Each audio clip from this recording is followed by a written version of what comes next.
En la mañana de hoy, mientras repasaba un poco el mensaje que quería traer, ¿verdad?, y compartir con ustedes, la lluvia estaba fuerte y venía a mi mente una canción, ¿verdad?, que en Puerto Rico la cantaba un ministro, se llama Jacobo Ramos, se llama A pesar de la lluvia y de la tempestad, ¿verdad?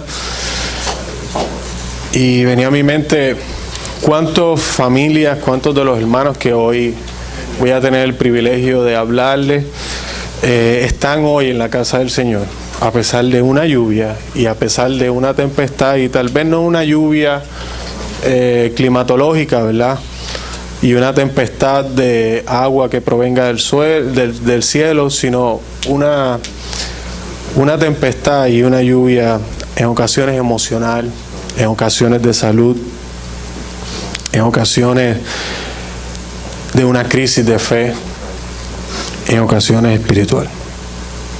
Entonces hoy quisiera que me acompañaran a Segunda de Reyes, capítulo 7.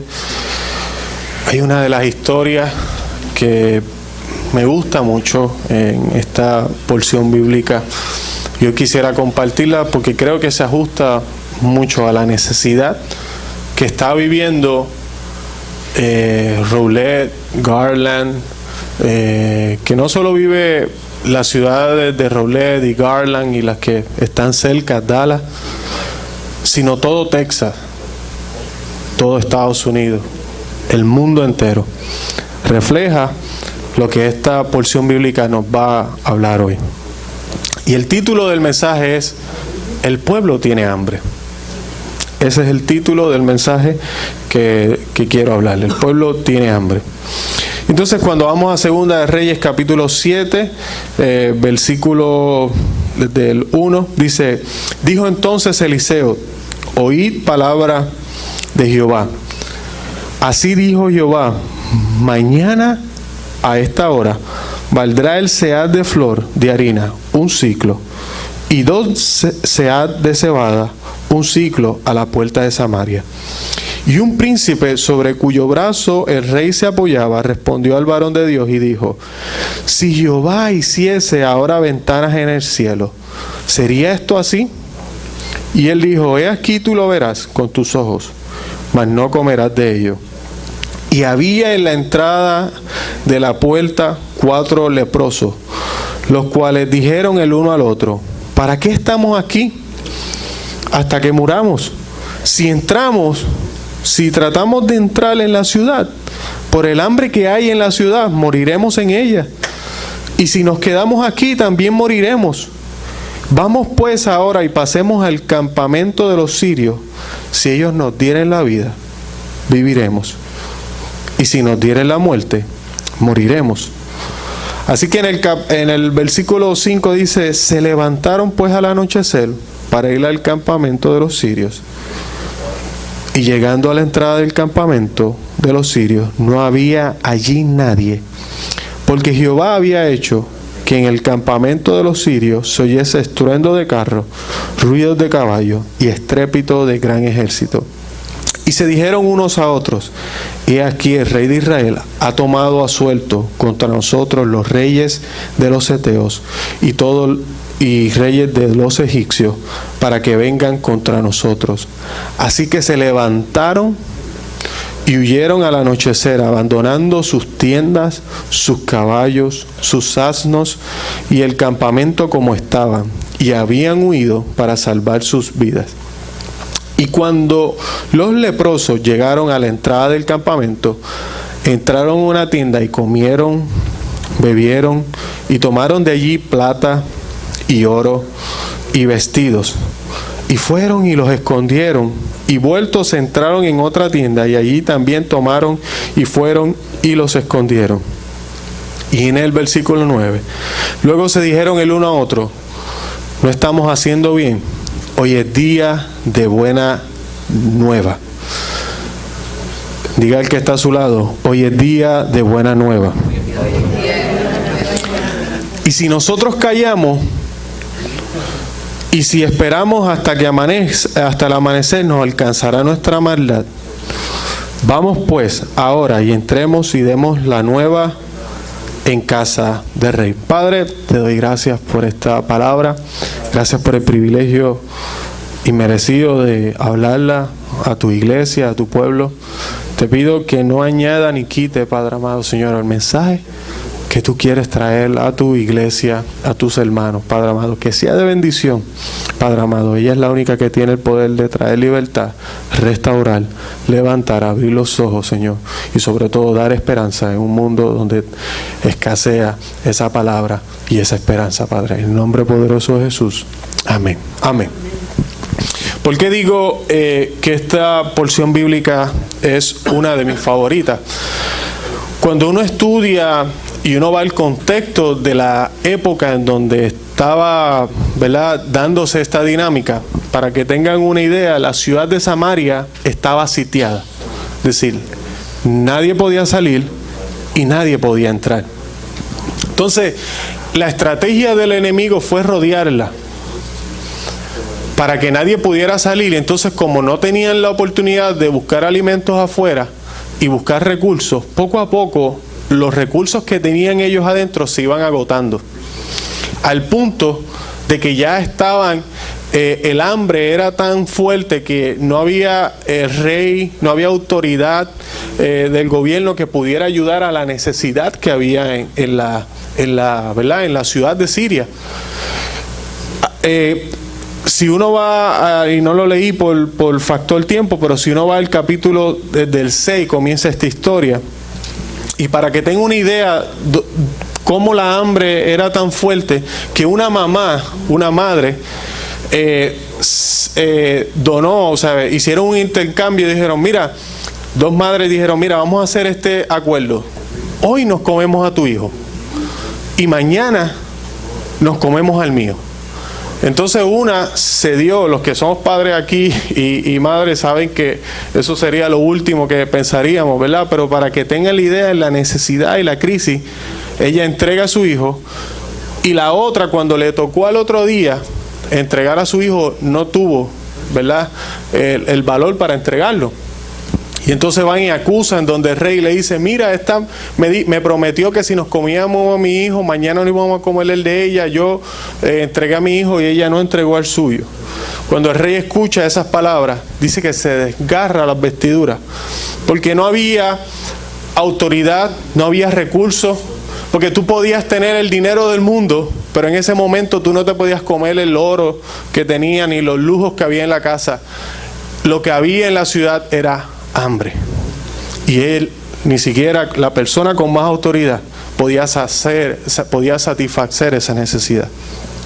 Entonces el paneo, trayéndole un poco a la historia, porque ahorita quiero hablar de lo más que impacta la historia, es que a veces el enemigo hace que te sientas que estás rodeado y que no hay alternativa. Es una de las razones por la que a veces matrimonios están en crisis, por la que a veces nosotros, y es que usualmente hoy tal vez haya alguien aquí que diga, yo me siento rodeado, yo siento que no hay alternativa en lo que estoy viviendo, yo siento que esto que está pasando es tan fuerte que yo no veo alternativa.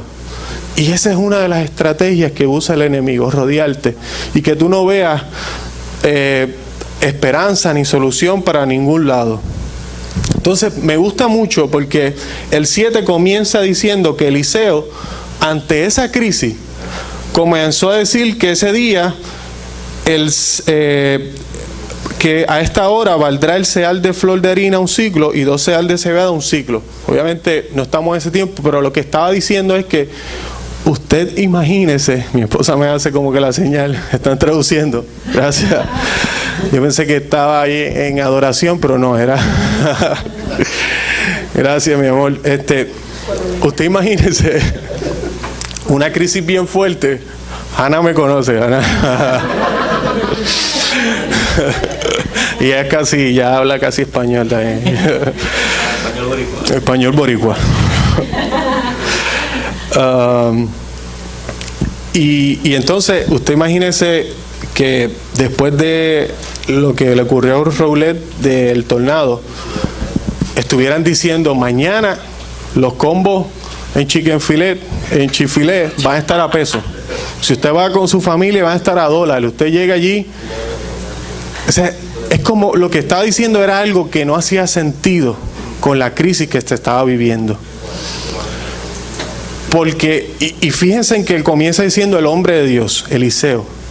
Porque a veces en tu trabajo, en tu familia, el único que va a tener una palabra diferente a la situación difícil que se puede estar viviendo es el que tenga una palabra de parte de Dios.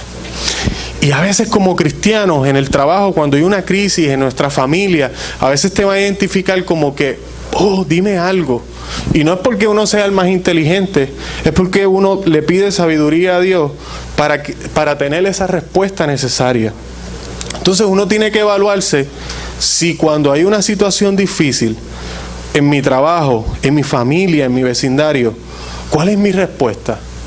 Yo hago eco y digo lo mismo que las noticias están diciendo y que la comunidad está diciendo, ay, las cosas están malas y se van a poner peor. O digo, no, en el nombre del Señor, yo sé que sobre toda cosa guardada, Dios guardará nuestro corazón y se hará justicia y vamos a ver la mano de Dios obrar sobre nuestra familia, sobre nuestra salud y sobre toda, ¿verdad? Los planes de Dios los veremos cumplidos. Amén. Amén. Entonces, ¿qué pasa? Comienza el hombre de Dios diciendo una palabra que se ajusta y era necesaria. Y eso me acuerda en una ocasión, y esto habla de la sabiduría de Dios. En una ocasión, Henry Ford, que fue el diseñador de los carros Ford, se le dañó un generador de electricidad, por lo cual la producción se detuvo. Y él buscó los mejores ingenieros para esa época. Y llegaron y buscaron y ninguno pudo resolver. Se vio la obligación de llamar al que inventó la máquina. Entonces llegó, miró la máquina, apretó un tornillo, tocó un botón y la máquina funcionó. Entonces se despide, le dice gracias Henry Ford, tranquilo, te envío la factura. Cuando le llega la factura era de $1,000, $1,001. Y estamos hablando para la época de los 70, o sea que era mucho dinero. Y Henry le dice, oye, ¿no crees que es muy fuerte que me hayas cobrado $1,001 por simplemente tocar un botón? Y él le dice, no. Te explico, Henry. Te voy a detallar la factura, mira. Por apretar el botón te cobré $1.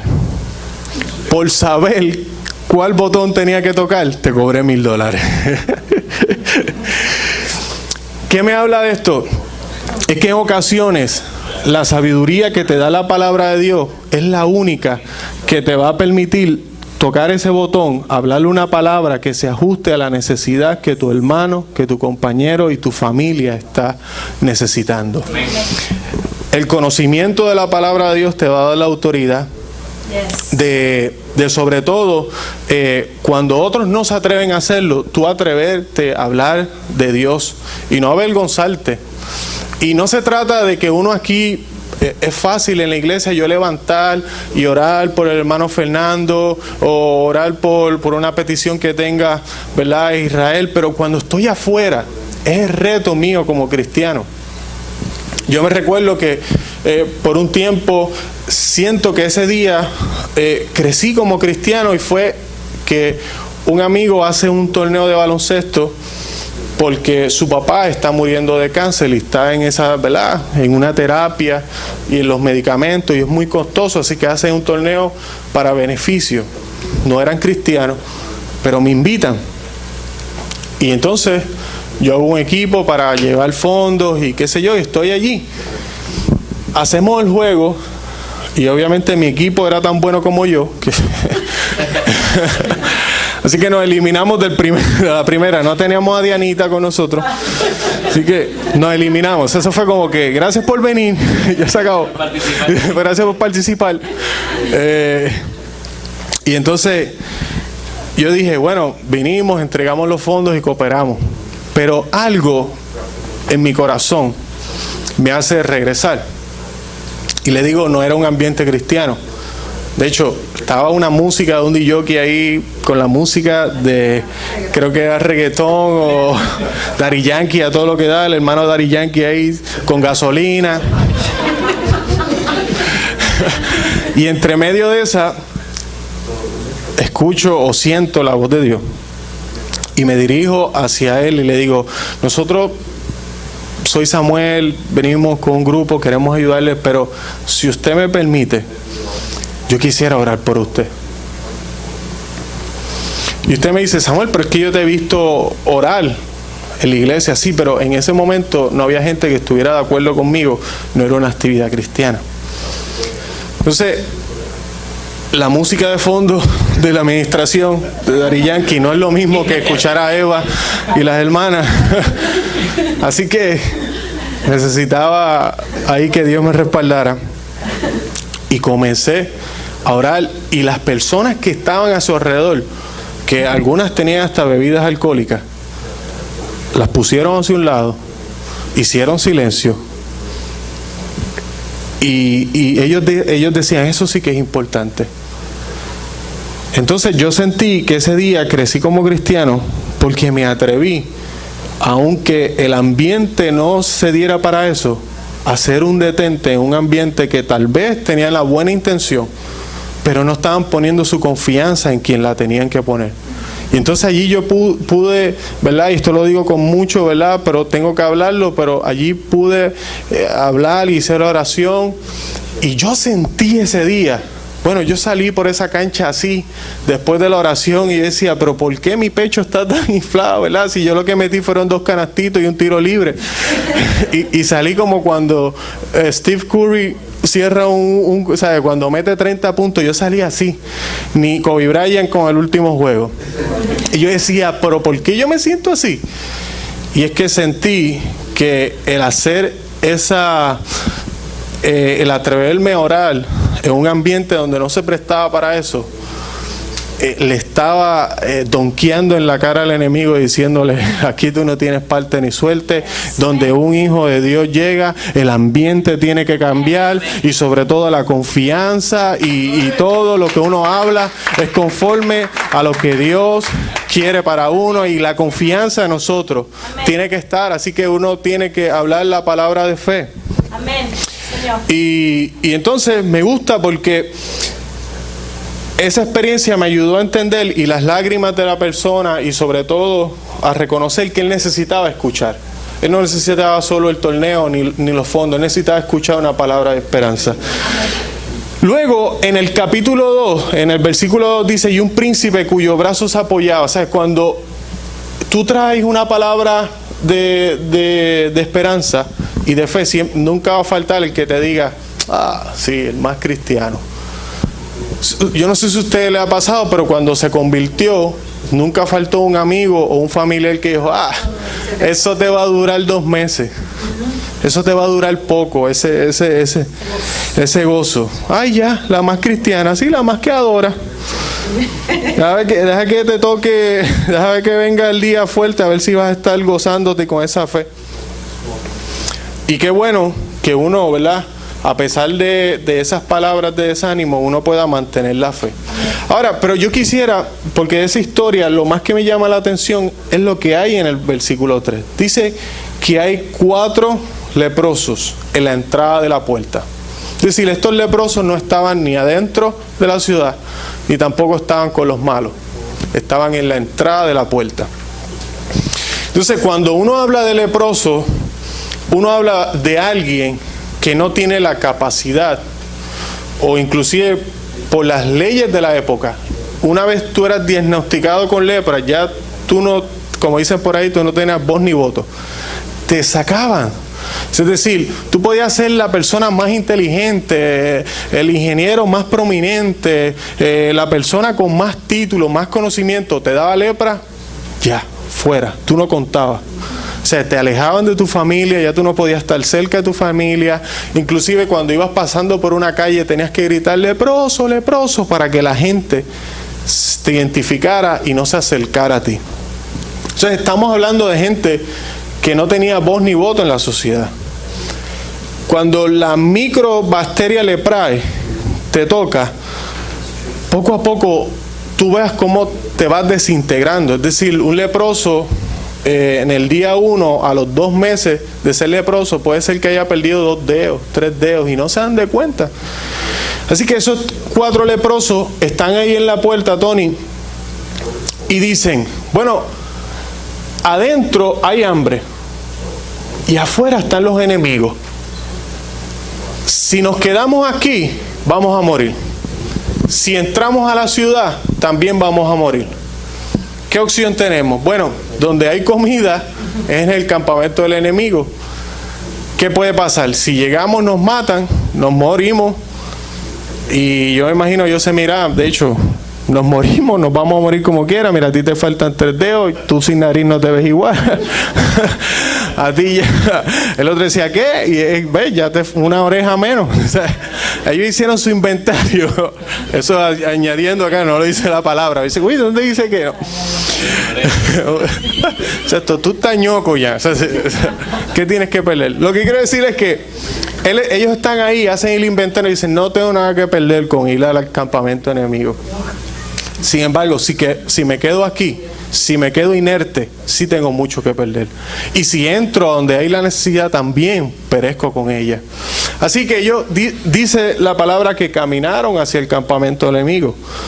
Y cuando iban caminando hacia el campamento del enemigo, eran 4 leprosos. Y si vamos al versículo 7, dice, desde el versículo 6, dice que los enemigos no escucharon a 4 leprosos, escuchaban a un ejército poderoso que venía. Y para que un ejército temerario corra y huya, dejando las posesiones, los caballos, la comida, lo que tuvieron que haber escuchado era algo sumamente poderoso.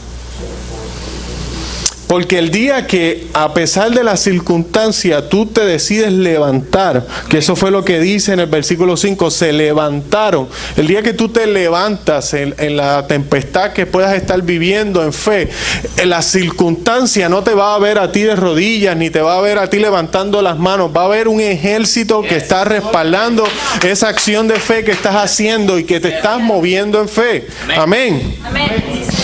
Entonces, son 4 leprosos, hacen que el campamento enemigo huya, y cuando llegan, dicen que comienzan a tomar artículos de plata. Estoy tratando de avanzar un poco porque quiero hacer algo al final, de oro y de vestidura. Entonces ustedes se imaginan, 4 leprosos, la sociedad lo está marginando, y de repente pueden obtener una comida. O sea, tú de estar comiendo las sobras y las sobras y las sobras por tanto tiempo, de repente Dios te prepara el mejor ambiente y te dice, hoy tú vas para Texas Red House. Y amén también. Y yo pago. O Kane. O vas a Kane. Ahorita vamos a traer un pollo de Kane. Por favor.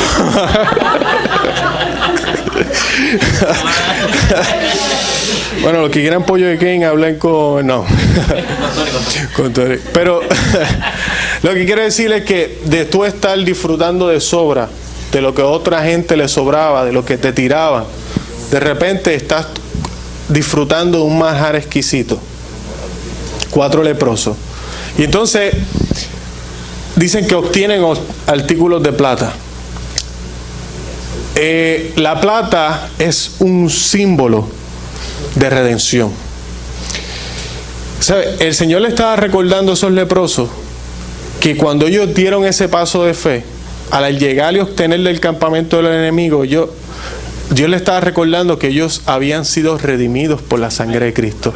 Y aunque la sociedad los había echado a un lado, Dios le estaba recordando, aún así Él los seguía amando igual. y lo seguía viendo de la misma manera. Y a veces nosotros tenemos, la sociedad tiene quienes valen más y quienes valen menos, pero para Dios todos somos iguales, porque la sangre nos redimió a todos por iguales. Amén. Amén.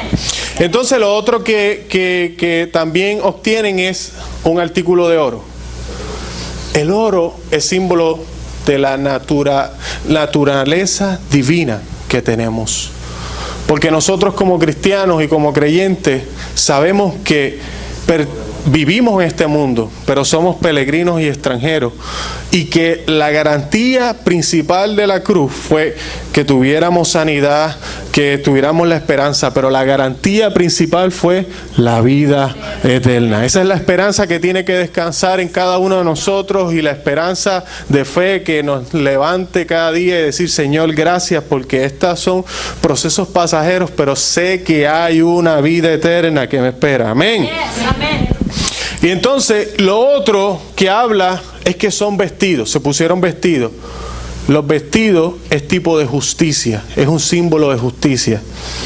Porque a veces nosotros quisiéramos que en la situación difícil la justicia que obre sea la nuestra.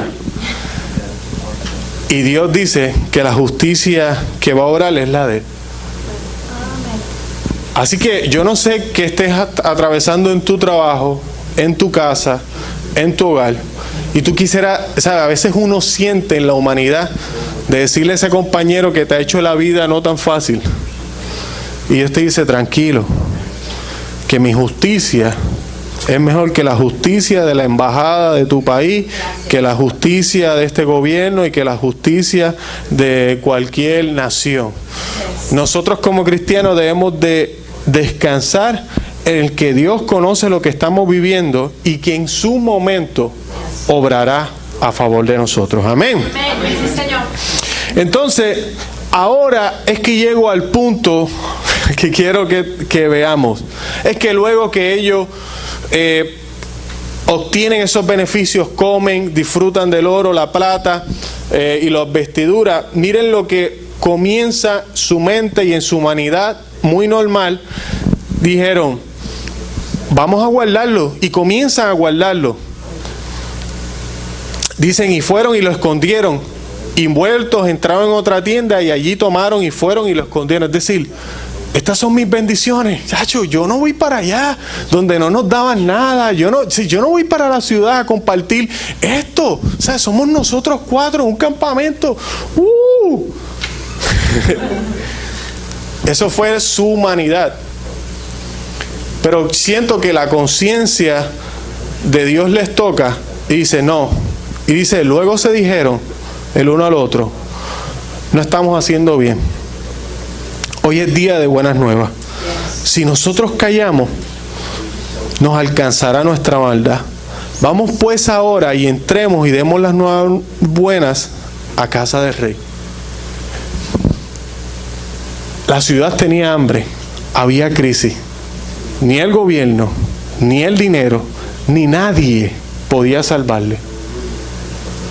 4 leprosos que representan la incapacidad, que representan lo que nadie quiere, donde nadie ve una alternativa, caminaron hacia el campamento enemigo y fueron los únicos que pudieron traer una nueva y abrirle y hablar de parte de Dios y traer lo que la ciudad necesitaba.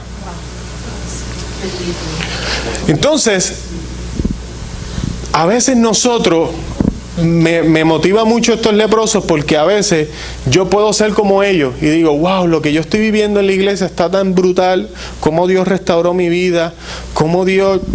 Yo sé el diagnóstico de salud que tenía y lo que hizo en mi vida, lo que la prognosis que había entre mi relación con Dios, cómo yo era de joven, lo que Dios ha hecho conmigo. Pero si yo no comparto con otros, si yo no tengo el hambre o la necesidad de decirle a otro: mira, ve a la iglesia, Dios hizo esto conmigo, mira, nos reunimos en tal día, en tal lugar, yo estoy haciendo como ellos, yo estoy guardando mi tesoro y no estoy compartiendo mi tesoro con otro.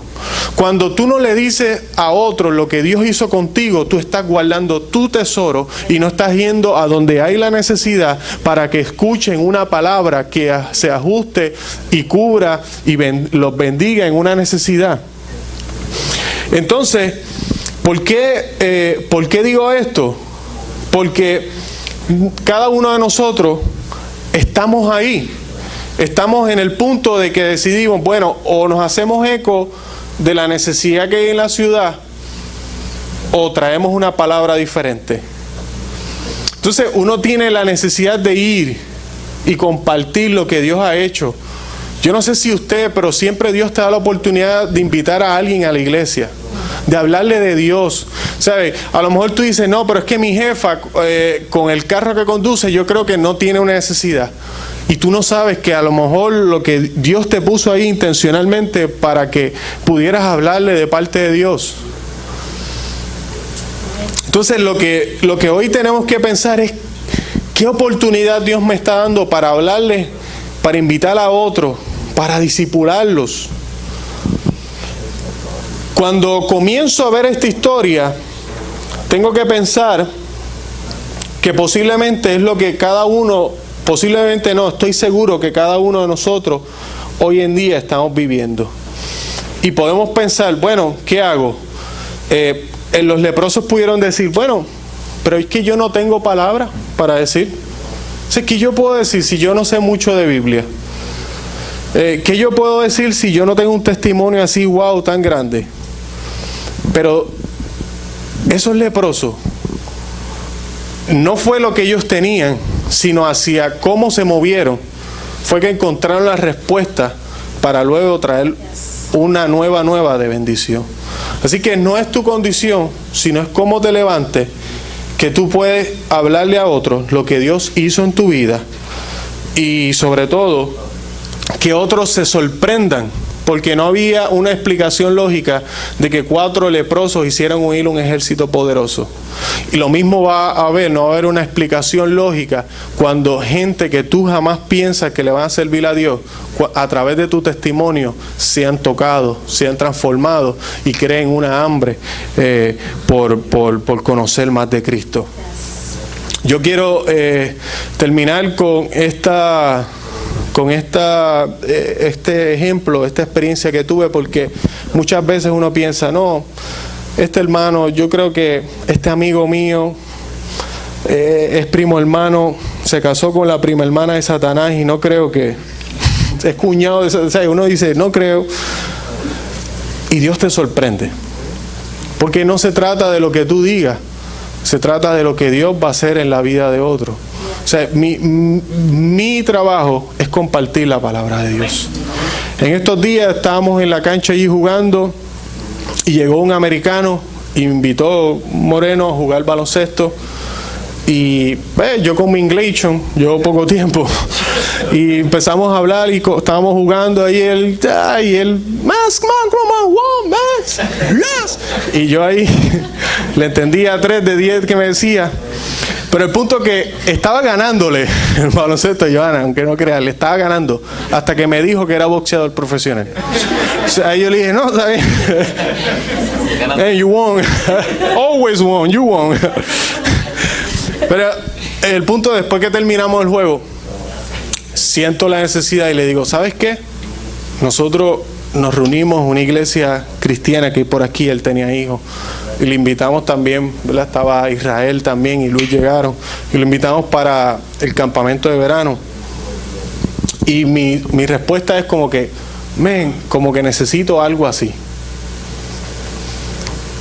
Ayer lo llamé, y después que lo llamo, le digo, Flor, anyway le voy a escribir, porque va a que con mi inglés llega a otra iglesia, o algo así, buscándome. Pero le envié la dirección. Y es boxeador profesional, estos días tiene una pelea y se está preparando, pero lo que quiero ver es que a mí me sorprendió, simplemente le dijo, y su reacción fue muy buena. Hace poco conocí a otro que era cristiano, ayer precisamente, y le digo, mira, pues vamos hasta la iglesia, y él me dice, no, yo soy un evangelista, apóstol, qué sé yo, y por aquí, sí, ¿a qué iglesia va? No, yo no voy a ninguna iglesia, ellos me escuchan, o sea, aleluya. Y me sorprendí, dos contrastes.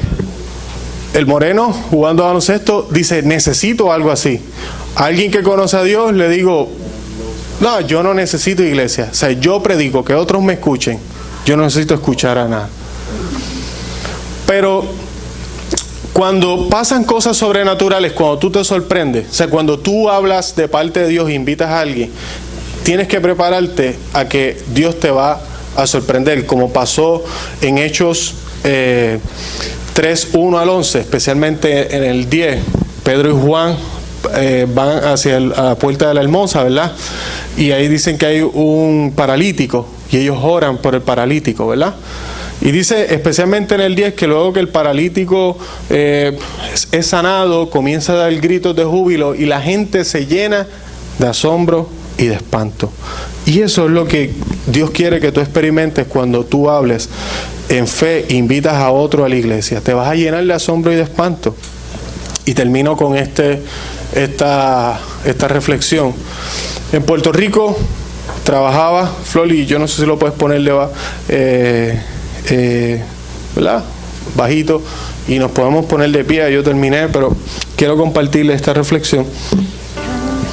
Dura unos minutos solamente. En Puerto Rico trabajaba un programa de metadona, que eso es para personas que son adictas a alguna sustancia. Aquí, gracias a Dios, abrió la puerta y vamos también a estar trabajando con personas que tienen una, ¿verdad?, adicción a alguna condición química, una sustancia química, debo decir. A mí me apasiona trabajar con esas personas porque me gusta mirarle a los ojos y decirle que hay alguien que cree en ellos. Y me recuerdo que esa experiencia, yo cada día que me tocaba con ese grupo de adictos, eran como unos 10 que tenía que darle servicios psicológicos y eso. Y como la organización, aunque eran servicios psicológicos, la mayoría eran cristianos, pues los psicólogos y los psiquiatras y el grupo tenían la libertad de hablarle de Dios. Así que yo iba y antes de comenzar la terapia de grupo siempre hacía una reflexión y me preparaba y buscaba la Biblia y le decía, voy a hablarle de esto. Y obviamente alguien que está atravesando un problema de sustancias, pues tienes que ser como que al grano. Entonces yo iba y preparaba una reflexión de 5 o 10 minutos. Flor me veía y eran 10. Y cuando comenzaba en el minuto 1 estaban los 10. Ya en el minuto 3 quedaban 4. Y a veces cuando terminaba el último minuto quedaba uno y decía, por lo menos uno escuchó el mensaje. Y cuando terminó, y le decía, lo miraba y le decía, ¿qué? ¿Necesitas oración? Me decía, no tienes un peso por ahí que me puedas dar. Y decía, y muchas veces pensé, lo que estoy haciendo, yo creo que no está funcionando.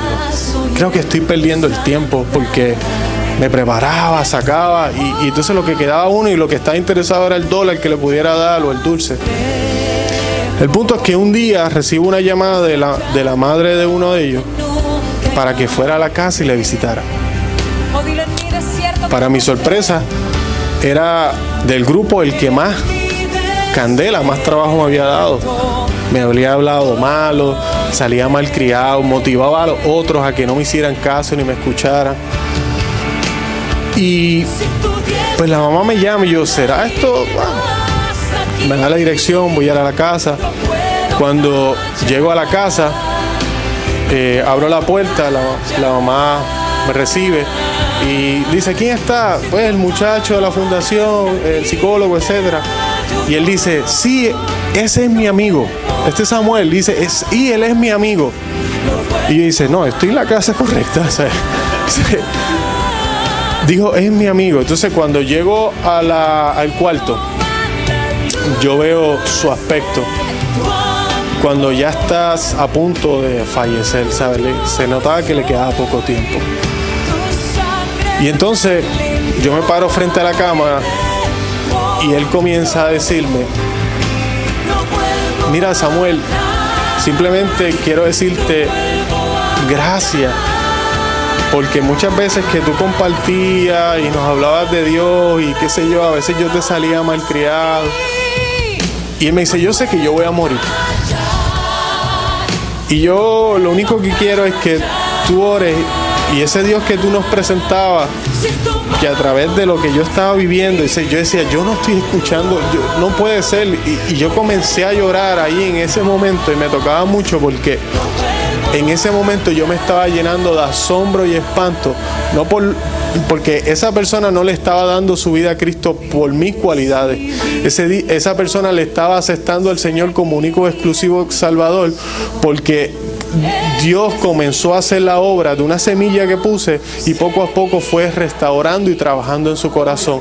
Porque nunca la gloria ni las cualidades son de nosotros. El trabajo y toda la gloria y la honra se la lleva el Señor. Nosotros lo que tenemos es que poner la semilla. Y ese día yo recordé y me llené de asombro y de espanto, porque decía: Señor, gracias. Porque esta experiencia me recuerda que aunque yo en muchas ocasiones le dije a mi esposa: no vale la pena estar compartiendo la palabra, nadie está haciendo caso, en el momento específico esa persona aceptó al Señor como único y exclusivo Salvador. 2 días después me llaman de que falleció. Y cuando llego al funeral, me piden que si podía dirigirlo, porque por alguna razón el cura no pudo llegar. Entonces tuve que dirigirle el servicio, y le pregunto a la familia, a los amigos: ¿alguien quiere hablar unas palabras de esta persona? Y nadie se paró. Y eso me recordó que todo el mundo tiene una historia. Y esa persona se sentía sola, y cada vez que me salía así, Rof, era un grito de un dolor que tenía tan dentro, que no necesariamente era conmigo, sino era un dolor. Y hoy hay muchas personas que inclusive pueden estar aquí, hay muchas personas en tu trabajo que puedes verlas sonreír, pero están viviendo con un dolor tan fuerte y necesitan escuchar una palabra de parte de Dios, necesitan una invitación, necesitan que tú los disipules, que tú eso que aprendiste lo compartas con ellos. No cometas el error que cometen muchas iglesias, que es que reciben y espiritualmente estamos tan gordos que no podemos salir por la puerta y compartir lo que Dios está espiritualmente enseñándonos. Yo quisiera que nos pongamos de pie y pasemos al frente, y mientras está esa canción, yo quiero que aquí pasemos todos al frente, por favor. Ya terminamos con esto.